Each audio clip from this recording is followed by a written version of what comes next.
Hi అండి, ఎలా ఉన్నారు? నేనైతే బాగున్నా. మీరు కూడా బాగుండాలని నా భగవంతుని ప్రార్థిస్తున్నా. ఇంకా ఈ వీడియో చూసి ఏంటబ్బా వీళ్ళు ఇలా ఉంది అనుకుంటున్నారేమో. ఇది లాస్ట్ ఇయర్ వీడియో అండి. లాస్ట్ ఇయర్ శ్రీరామనవమి పండుగ రోజు మేము గుడికి వెళ్ళాలని, ఒంటిమిట్ట గుడికి వెళ్ళాలని మార్నింగ్ వీడియో అంతా తీస్తాను, కానీ కొన్ని రోజులు ఆపేస్తాను వీడియోస్ అన్నాను కదా. ఇప్పుడు ఆ వీడియో మీకు షేర్ చేస్తున్నా. చూడండి, మా తెలుసుకోట ఎలా ఉండేదో.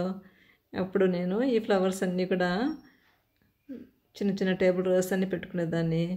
ఇదిగోండి, నేను చెప్పాను కదా పాత తులసమ్మ తొట్టి ఎప్పుడు పూజలు తిరిగేవని. తెలుసుకోట ఎలా ఉండేదన్నమాట. ఇంకా ఇవంతా కూడా మామూలుగా మీరు రోజు చూసేదే. ఇక్కడ ఈ మధ్య కొంచెం గడపకి మళ్ళీ కొత్తగా బొట్లు పెట్టాను, చూసారు కదా మొన్న ఈ మధ్య లేటెస్ట్ వీడియోలో.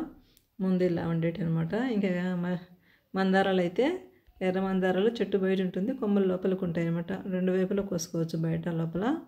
దాని పక్కనే క్రీమ్ కలర్ మందారం పెద్దది ఉండేదన్నమాట. అది కొట్టేసామండి ఈ మధ్య, చాలా పెద్ద మానైంది అనేసి. చిన్న గట్టు ఉంది, ఆ గట్టు లోపల ఉన్నాయన్నమాట ఈ మొక్కలన్నీ. ఇప్పుడైతే కన్నా ఆ క్రీమ్ కలర్ మందారం ప్లేస్లో పింక్ వేసామన్నమాట, బేబీ పింక్. మీరు చూసారు కదా ఈ మధ్య 2-3 వీడియోస్లో మార్నింగ్ వస్తూ ఉంటాను. రెడ్ మాత్రం బయట వైపు ఉంటుందన్నమాట. ఇంకా చాలా మొక్కలు వేసాను అనమాట ఇప్పుడు. అప్పుడైతే ఈ 2 మొక్కలు ఎక్కువగా ఉండే, పెద్దగా బాగా కనిపించేవి.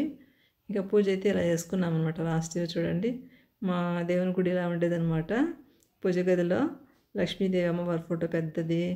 ఇప్పుడు పట్టాభిషేకం చేశాను కదా, శ్రీరాముల వారి పట్టాభిషేకం ఫోటోకి నిన్న పూజ చేశాను కదా.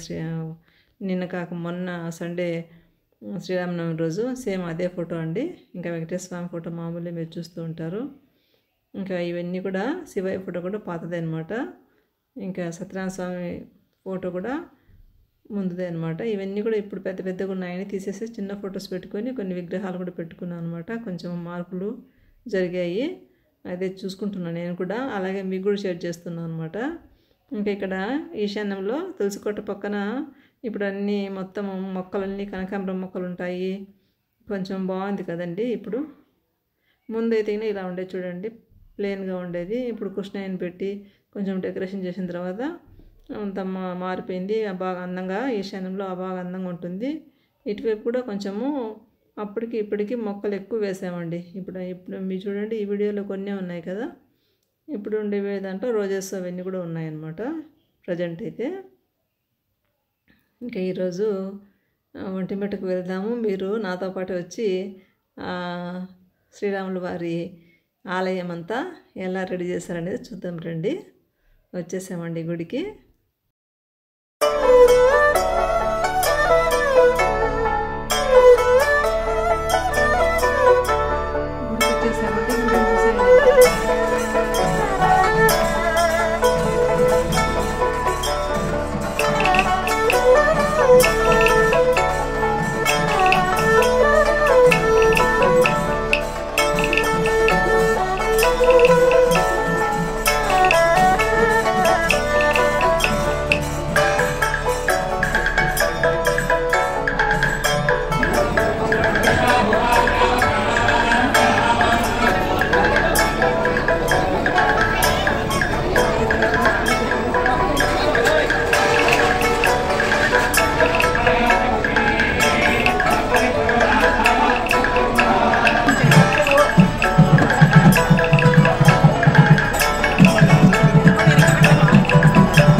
భూత